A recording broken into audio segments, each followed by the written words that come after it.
48 hours. So without any further ado, I shall hand you over to Marie for today's webinar. Thanks, Richard. Hi, everyone. So we've got quite a good turnout today, and we've got loads of people signed up, so I think people will be logging on in the next couple of minutes as well. So just while they are, today it's just a rerun this of a face-to-face webinar, a face-to-face event that we ran in Skipton, and it's also been run across York by Harrowells for the CIPD. It was a topic that people suggested that they wanted, so again I would say at the end, if there is a suggested topic that you want to see, tell us, because we do run with them.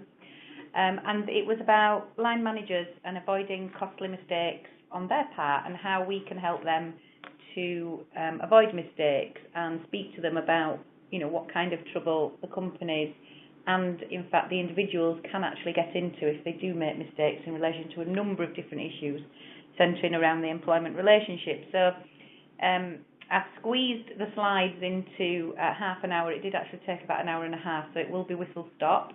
But in summary, we're going to look at a little bit about recruitment, the basics on unfair dismissal and discrimination, which are, to me, the education basics that line managers need to know. We're then going to run into how and who can be liable, vicarious liability, some common issues, and then there's a couple of cases at the end, most of which centre around harassment and I say banter lightly. Obviously, it's not ideal, which you might find interesting. And again, I won't get to go through all of those, but I've put them on the slides for you, and you can have a look if you like. They're interesting and topical. Okay, so first of all, then we're looking at recruitment. So one of the issues that I often have with my clients and their line managers are issues that have arisen as a result of an interview. So just to be clear, I'll come on to unfair dismissal in a minute, but from a discrimination perspective, an employee, worker, it's extensive, office holder, partners, a number of people are protected under the discrimination legislation, and that protection starts from the recruitment process. So even if they're not employed, going through the process can open up a liability if the line managers aren't fully aware of the issues that can come out. So one of the recruitment pieces of legislation is about discriminating in the arrangements that you make for deciding to who to offer employment to, or on the terms, or by not offering employment, okay, or by harassing a job applicant. Now, I've had some real crackers over the last 15 years that have revolved around the recruitment process. I have to say, claims that normally are generated from a recruitment process, in my experience, don't tend to go too far. But a couple of examples I can give to you. For example, I had a panel interview with one of my clients many, many years ago, and they interviewed 6 different individuals for a role. Throughout the interview process, they were all taking notes in each interview. One of them was quite a prolific note taker, and he had quite a few notes on each candidate, but they didn't have an interview pro forma. The questions weren't uniform, and basically they were, a friendly bunch, and they just wanted to see how somebody would fit into the organisation, and it's all ringing alarm bells with you already, isn't it? Anyway, partway through the interview, a question is asked of a lady about her family life, and one of the interviewers who thinks he's getting on really well with this lady starts asking about children, then goes on to childcare arrangements and how she would make that work with the job. Of course, that's not a question that was asked, unfortunately, to any of the male candidates for the role. Notes were being made, so I'll come back to that. There was, during that process, also another individual who was unsuccessful in obtaining the role, and she was also female. So they recruited for the role, and they recruited a gentleman and as the best person, and as part of the process, the 2 individuals then wrote in for feedback on their interview process, and one of them asked for the notes taken during the interview, a copy of the notes taken during the interview, and somebody in the administration team sent one of the ladies, a copy of the notes, upon which one of the interviewers had written, "Not her, too fat." And I can hear you all gasping now. It was an absolute horror to deal with, because obviously, is that discrimination? Well, we've had this issue, haven't we, about whether obesity is going to be a new disability, and that's for a different time. But her argument was, and she did start proceedings, was that if she had been a man, that wouldn't have been a comment on the form, and in fact it was sexist, etc. And tried to bring a claim on that basis. Clearly, you can negotiate with people, and things do come to an end without litigation, which is what happened in this case. And actually, it was a pretty strong learning curve, because on reviewing the other notes, all the other commentary came out about the childcare arrangements, and it did seem that the interviews were very one-sided, and in fact had opened up a huge liability if anybody else had come forward, which thankfully they didn't. So just from that perspective, do train your line managers in recruitment. They need to be made aware of what questions they're asking, are they related to the role. We don't talk about health issues anymore. There's no sort of pre-employment health questionnaires, as you know. If you do have any, no, wasn't happened recently. No, I've got a question in there. If you do have anybody who you think might be a wild card, then make sure they are well trained, they have had equal opportunities training, or give them a list of questions to ask in interview, and keep it precise, and keep the notes clean, just in case you do ever have to produce them. I've not had many, but the ones I have had have revolved around events that occurred in the interview. So that's the first one. I've not actually had anybody harassed in an interview, but there was a link in there which I've removed to the David Brent sketch from The Office, where he conducted the interview with that lady whilst rubbing his thighs with both hands. I've never actually seen anything like that in practice. As I say, normally the practical claims are about, the reasons why not. Of course, the other lady could have had a claim on the basis of the childcare questions, and alleged that she didn't get the role because she was female. It's one of the main issues. So the other thing that I think line managers need to be aware of is the basics of unfair dismissal. Okay, I deal with a lot of companies, particularly for my corporate clients, what we tend to do is they'll have line manager training days, or they'll have away days, or I don't know, whatever you do in your business. And as part of that, sort of once a year, I'll go in and I'll speak to their line managers and say, right, this is what's happened in last year, this is what's changed, or this is a refresher on an unfair dismissal, just so that it's always in their minds what the issues are when they're looking to discipline or dismiss somebody. Okay, so one of the mistakes I get is that if line managers are not thinking about dismissing somebody, if there's been sort of a series of smaller issues, they'll deal with things informally. And then when there's a major issue, they'll say, I want to dismiss now, unless this person's had warnings. Well, of course, if they haven't had proper warnings and there's been no procedures, and they haven't been accompanied at meetings, or even in some cases had any meetings, formal meetings, then we can't tend to build on those to justify a dismissal at the sort of last minute, as it were. So having procedures in mind as to what might constitute an unfair dismissal, I do think helps line managers to understand why they are having meetings with individuals and how this will affect them in the longer term for the business and or for them personally. So just to remind the line managers that you've got your qualifying criteria for unfair dismissal now, which is 2 years.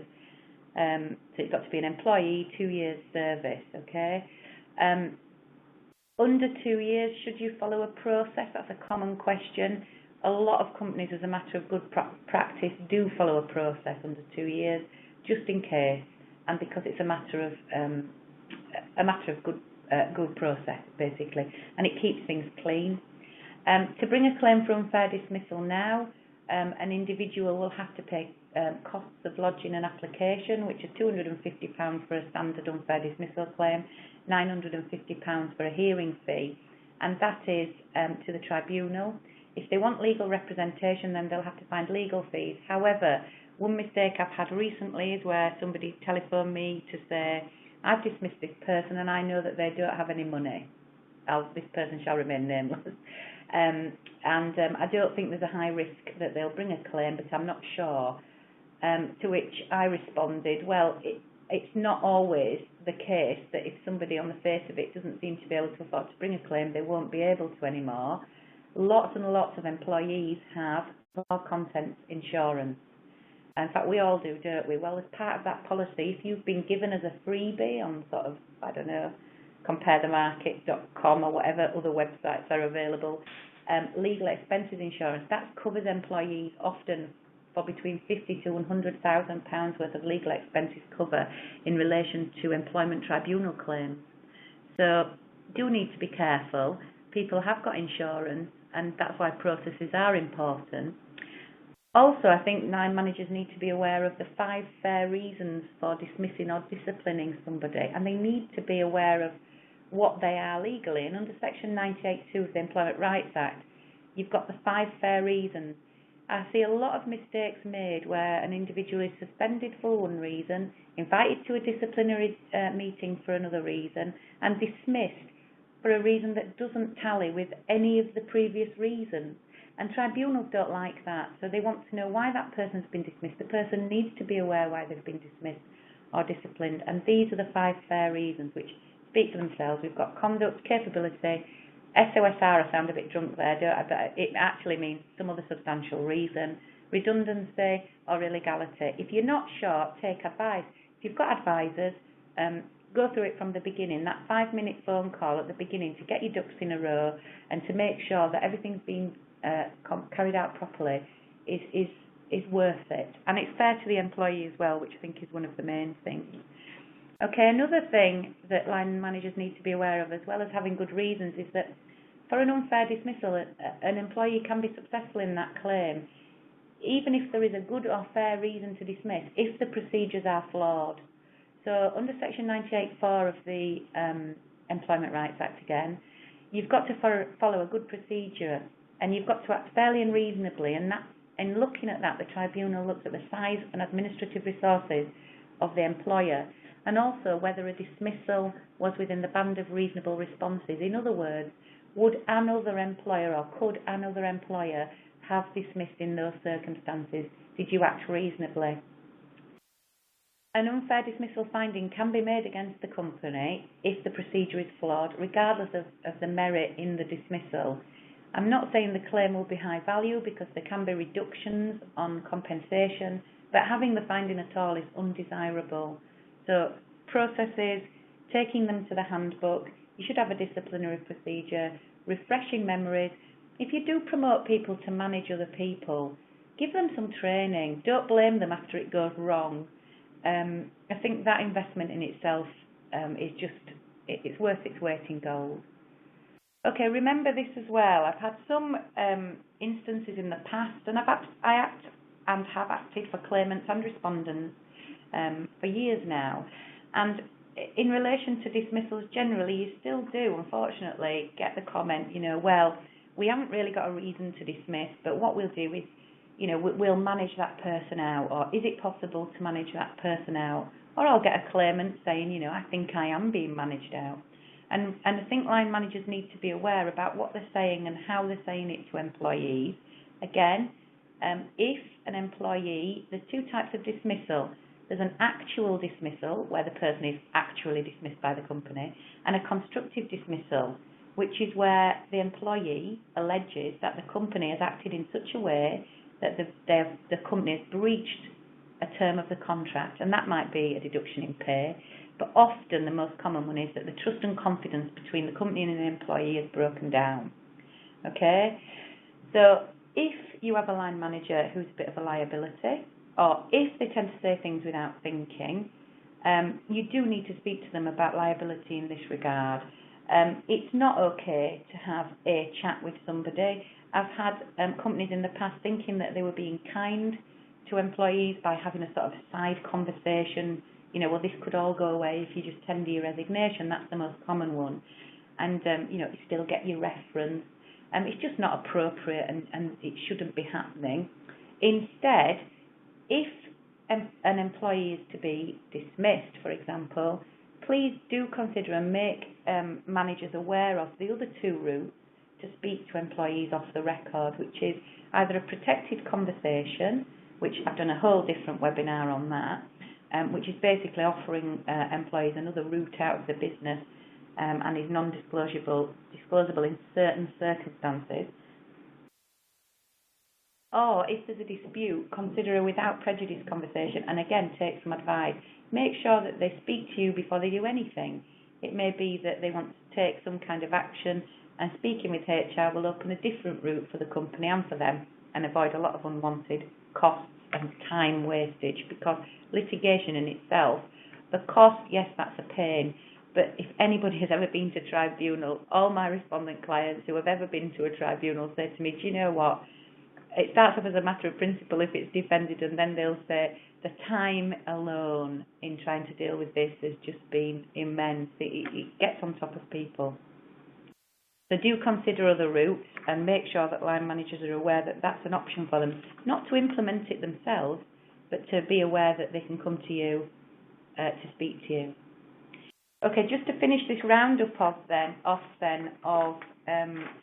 sort of the key areas. The last one is discrimination. We looked briefly at recruitment, but I'm not going to go into discrimination now. Again, we did a separate webinar on that, but we're looking at sort of less favourable or unfavourable treatment on the basis of protected characteristics. So it's not an exhaustive list that, but things like race, sex, disability. Also, we've got gender reassignment, age. That's quite a common one as well. So there are different types of discrimination that can be alleged, which is direct. So you did this to me because of my protected characteristic, so because I am old or young, or because I'm a woman, because I'm a man, that kind of thing. And you've got indirect, which is where, on the face of it, there is a completely non-discriminatory provision or practice. So, the most common one is the job has to be full-time, or we only take people on who are 6'2" and over. And the impact of that, although on the face of it not discriminatory, is that women, in that particular example, are affected in a more negative way than men. So that's the principle, in a nutshell, of indirect discrimination. You've then got harassment, which I'll come into in a minute. Victimisation, so that's victimisation claims can be brought, say if somebody raises a grievance and they allege that the Equality Act has been breached, for example. I've been discriminated against by my line manager. And then that issue is resolved, but then they go on to suffer a number of what they see as detriments, and they can link it to the complaint. So, for example, I didn't receive a promotion after I complained, or everybody got a pay rise and I didn't. That could be a potential victimisation claim. And you've also got a failure to make reasonable adjustments claim for disability-related issues. Now, the thing that we need to make everybody aware of there, particularly line managers again, is that employees do not have to leave employment to claim discrimination. So I've had quite a few queries in the past saying, well, they've not left yet, so I think we're okay, and we'll try and resolve it internally, as if there's no risk, and there is still a risk. And again, if there's a discrimination claim presented and the employee is still employed, then line managers need to know how to deal with that. They need to know how not to victimise somebody. I'm not saying people do it deliberately, but just how to behave properly in those circumstances and to know the risks associated. Now, I've concentrated on those very briefly, but the time limits for all these claims are 3 months from the date of termination, well, it's 3 months less 1 day actually, or from the last act of discrimination that you're complaining about, okay? The employee can argue that there's been a series of continuing acts, and that's quite common, where somebody will come in to see me and say, I've been suffering at the hands of this person for a year, and here's my diary, and here is every act that has happened, and this is the final straw. So that's not uncommon. And the compensation in the employment tribunals at the moment is quite limited. So for unfair dismissal, you've got a cap of 70-odd thousand, or a year's pay, whichever is less. Okay? So in a lot of cases, that 70-odd thousand cap will never be met. If in discrimination cases, it's unlimited, it's still unlimited compensation, although I don't know what the effect of the Brexit will be on that. And injury to feelings awards can be made as well. Okay, so again, I think that's something that the line managers need to be made aware of if you're giving some training yourself, if you're speaking to them about processes and procedures, because liability-wise, it's not just the company that's liable. We've got the employer, so the company or whoever else the employer is liable.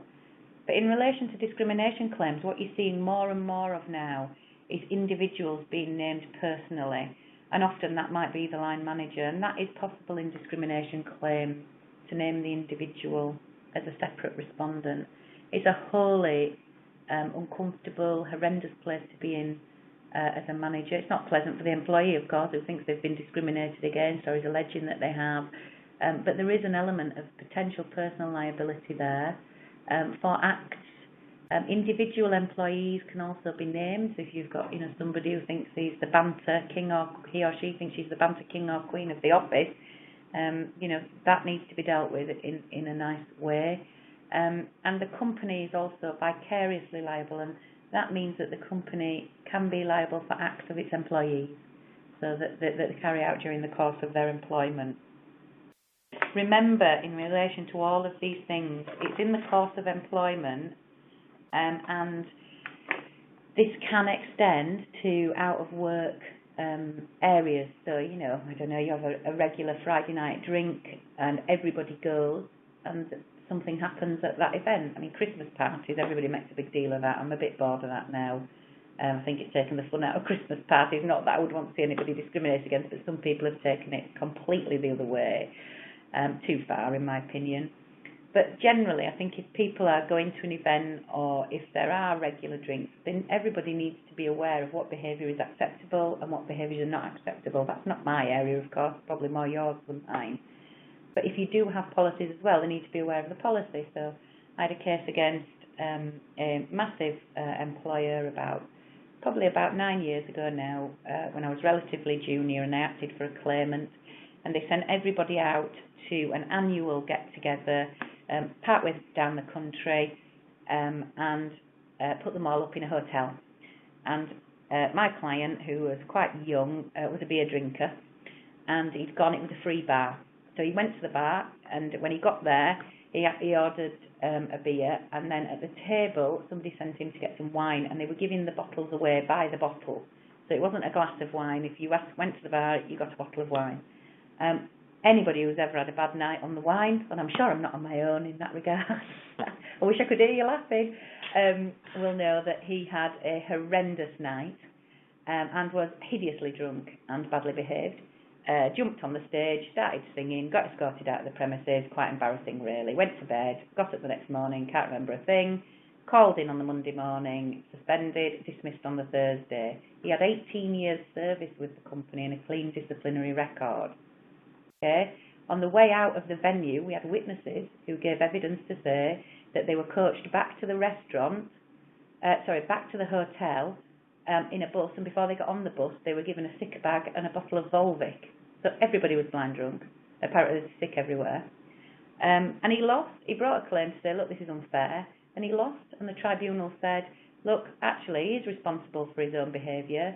And one of the key things that the tribunal looked at in that case was that before the event, the company had sent round a company-wide email saying, this is our policy on behaviour at do's. There'll be lots and lots of free drinks. You've still to behave yourself, and failure to do so can result in us taking disciplinary action against you and potential dismissal. In any event, they said even if they hadn't relied on that, he would have had his damages reduced to zero. So I don't know which it seemed harsh to me. After 18 years service and good behaviour, I don't think it was a coincidence that redundancies followed very, very shortly afterwards, and he was very expensive, a redundancy proposition, but that's just one of my experiences. So we need to talk to people about outside as well, outside behaviours. Okay. So common issues that I come across that I think with line managers and mistakes is at the top of the list, always inadequate communication, partly because I think there's a fear of managing, because there's a linked fear of being accused of something.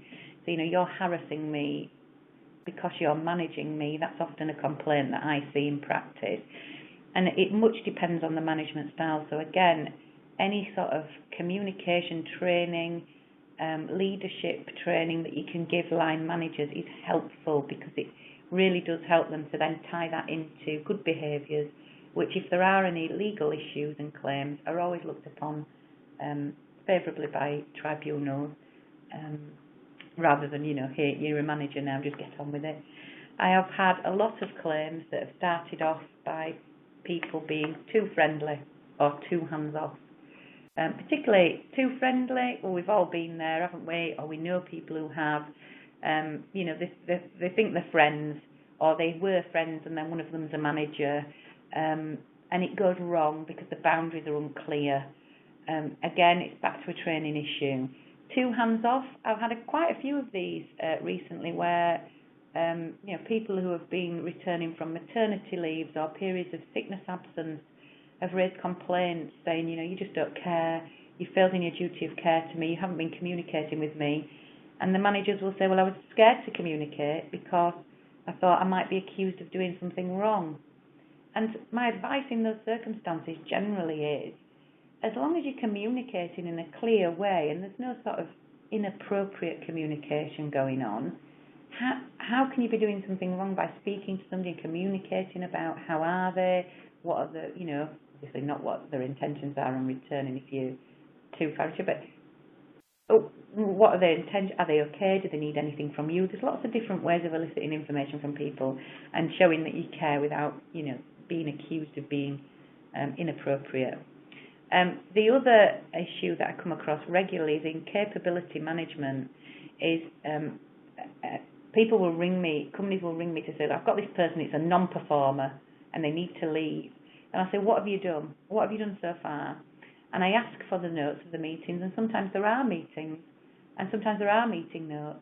But then when you ask for the feedback, well, what's the feedback? Where's your paper trail? What has this person been clearly communicated with? Did they know what they needed to achieve? By when? Have they been fed back that they didn't achieve? What's your capability process? That tends to become an issue for line managers. So if there's a capability issue, we did do one on sickness absence, I think, the other week, when we need to have a proper process in place, not just for sickness absences, but just general capability issues. The other thing that drops people in it is inconsistency of treatment. So, I had one case where, a few years ago, where I had a line manager who worked in a company that operated a sickness absence system whereby if you had one episode, you got these many points, second episode, that many points, third episode, whatever, and then eventually dismissal based on how many periods of sickness absence you've had. There's lots of different methods for doing that. Now, that was fine until the line manager started to say to different employees, okay, look, I know that you're on level 3 of the process, so why don't you just take that as holiday?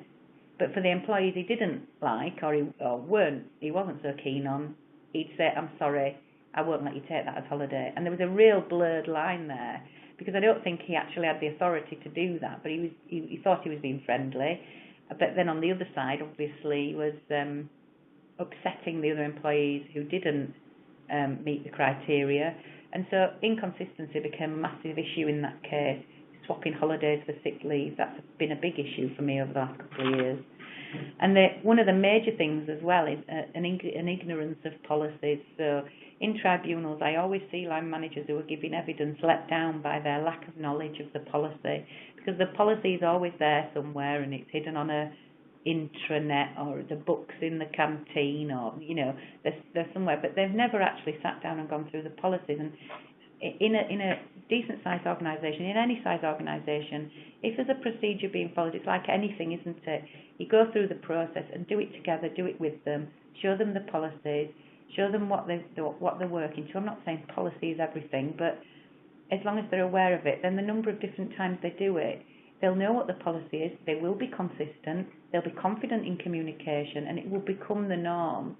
And that way, it's also, I wouldn't say avoiding, but it's limiting the risk of a discrimination claim, because there's a consistency to it, and the confidence does help. The lack of training, obviously, I've said before. Now, we've had some questions here, haven't we? So one of them, just before I go on, we've had some comments here saying some people have tried without prejudice conversations and employees aren't interested. That's one of the downsides of a without prejudice conversation. Sometimes, they're not, and that's why it's without prejudice. It's an offer made to them.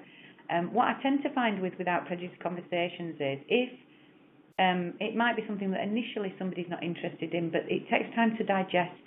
A lot of employees, they are not familiar with without prejudice. There's an element of suspicion, even if it's made in the with the best of intentions, and it's often something that employees come back to. I've had occasions where I've tabled a good without prejudice offer 2 or 3 times until an employee has said, do you know what, actually I would like to pursue that, and now I understand it. But again, that's about making sure the employee gets good advice, and unfortunately you can't always assume that that's the case.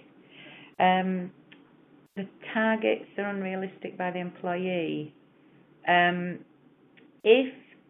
not sure about the question there, but in relation to capability management, you should try to get the targets agreed by the employee, but at the end of the day, you are the manager, and if the targets are reasonable and achievable, so you've got your SMART targets, that should be okay. But again, use a sounding board. If you've got a group of line managers, they should really be in a team. They should be sounding off each other, liaising with you, because the more confident they become, the easier and the less risky their jobs will be.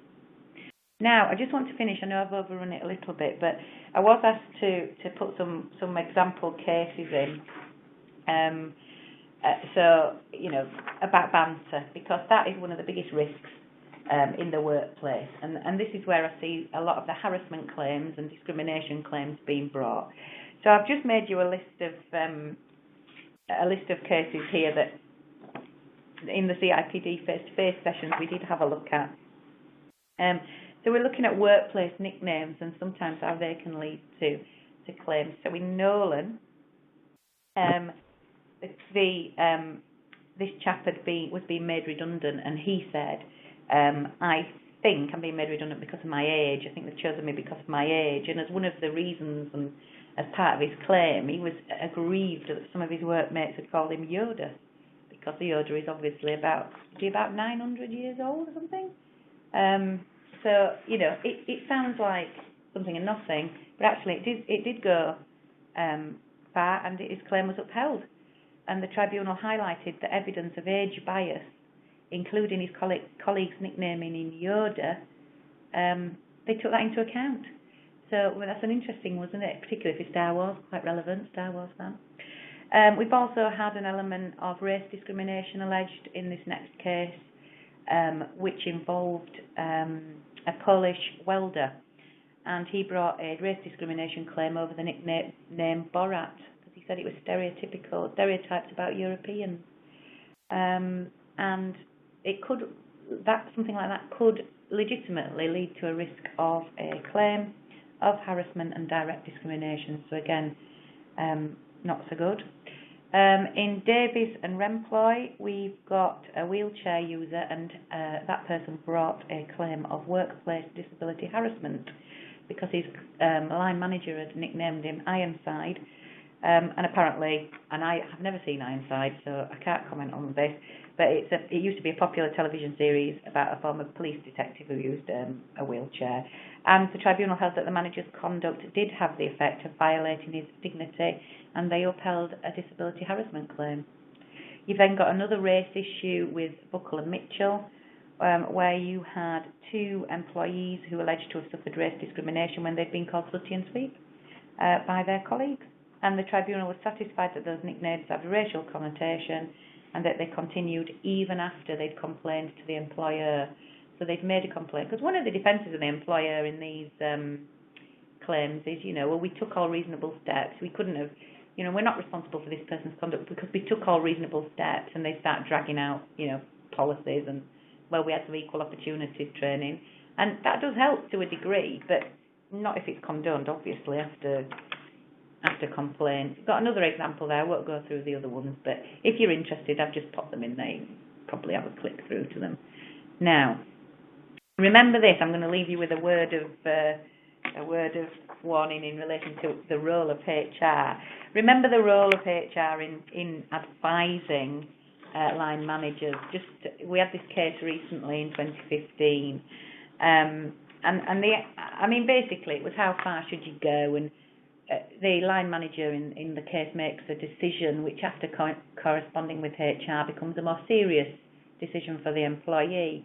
And I've had this recently in a case which ran to, I think, 9 days in Croydon for a client, where the HR representative, as part of their evidence to the proceedings, indicated that they had in fact made the decision. They hadn't heard the hearing, they were there in an advisory form, but partway through the proceedings it came out through cross-examination that actually the person listening to the complaint didn't make the decision, but the HR advisor did, and it didn't go down well.